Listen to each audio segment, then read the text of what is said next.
కాంగ్రెస్ మేనిఫెస్టోలో పొందుపరిచిన విధంగా 6 గ్యారంటీలలో మొట్టమొదటి మహిళలకు ప్రథమ స్థానం కల్పిస్తూ ఆర్టీసీ బస్సులో ఉచిత ప్రయాణం అందించడం జరుగుతోందని, ఆరోగ్యశ్రీ 5 లక్షల నుంచి 10 లక్షల వరకు పెంచడం జరిగిందని మంత్రి పొన్నం ప్రభాకర్ గౌడ్ అన్నారు.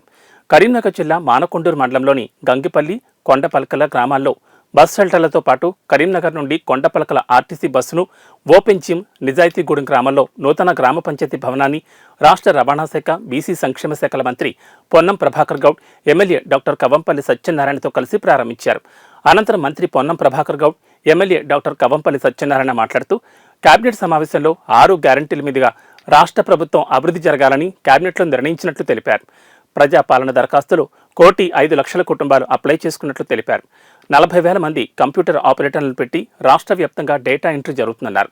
జనవరి 25, 26 తేదీల వరకు 1,05,00,000 మంది వివరాలు ఆన్లైన్ చేయడం జరుగుతుందన్నారు. కాంగ్రెస్ పాలన నెల రోజులు కాకముందే కాంగ్రెస్ నాయకులు 420 అంటూ బీఆర్ఎస్ నాయకులు విమర్శించడాన్ని పొన్నం ప్రభాకర్ గౌడ్ తీవ్రంగా ఖండించారు. కాంగ్రెస్ ఇచ్చిన మాట నిలబెట్టుకుంటుందని రాష్ట్ర ప్రజలకు నమ్మకం ఉందన్నారు.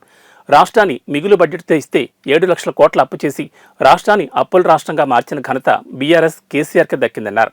ఉమ్మడి జిల్లాలో 8 మంది కాంగ్రెస్ ఎమ్మెల్యేలను గెలిపించి ఉమ్మడి జిల్లా అభివృద్ధి బాధ్యత మా అందరిపైన ఉందన్నారు. జిల్లా అభివృద్ధి ఆకాంక్షించే వారి సలహాలు, సూచనలు తీసుకుని ముందుకు సాగుతామన్నారు. చెంజర్ల నుండి కొండపలకల వరకు డబుల్ రోడ్ మంజూరు కృషి చేస్తానని మంత్రి తెలిపారు. రైతు ధాన్యం అమ్మడానికి పోతే 5, 6, 7 ఎట్లా పెడితే అట్లా భవిష్యత్తులో అటువంటి తరుగు అనేటువంటి మాట ఉన్నది. ప్రభుత్వం అటువంటి వారి మీద కఠినంగా చర్య తీసుకుంటుందనే మాట కూడా మనం చెప్తాం. ఏ 40 కిలోల వస్తా ఉందో ఆ గండి చాలు మంద వేయడం తప్ప ఎక్కడ కూడా అదనంగా జోకుడు అనేటువంటిది ఉండదనే మాట మనం చెప్తాను. అంతేకాదు ముఖ్యమంత్రి గారు చెప్పారు, గత 10 సంవత్సరాలుగా విద్యా వ్యవస్థ నిర్లక్ష్యమైంది.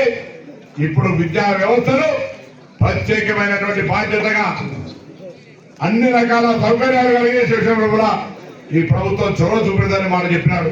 మహిళలకు సంబంధించి త్వరలో ఏ విధంగానైతే మేము తల్లిగారింటికి పోతారా, బియ్యం గారింటికి పోతారా, బస్సు పే అని చెప్పి మేము చేసామా, రాబోయే కాలంలో మీరు గతంలో 4-5 సంవత్సరానికి వెళ్ళి సిలిండర్లు వాడుకున్నారు.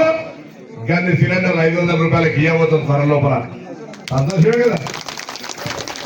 500 రూపాయలకి ఇచ్చేదే కాక మిగతా ఇల్లు లేని వాళ్ళందరికీ కూడా ఈ యొక్క ఎంపిక ప్రక్రియకు సంబంధించి నిజంగా న్యాయంగా అర్జెంటుగా ఎవరికి ఇల్లు అవసరం ఉందో దాని ప్రకారంగా ఇల్లు శాంక్షన్ చేసి కట్టే ప్రక్రియను కూడా అతి తొందరలో ప్రారంభం చేస్తాం. మహాలక్ష్మి పథకాన్ని ఇస్తాం. అదేవిధంగా రైతు భరోసా కావచ్చు, లేదా ఇలా పెన్షన్ కావచ్చు.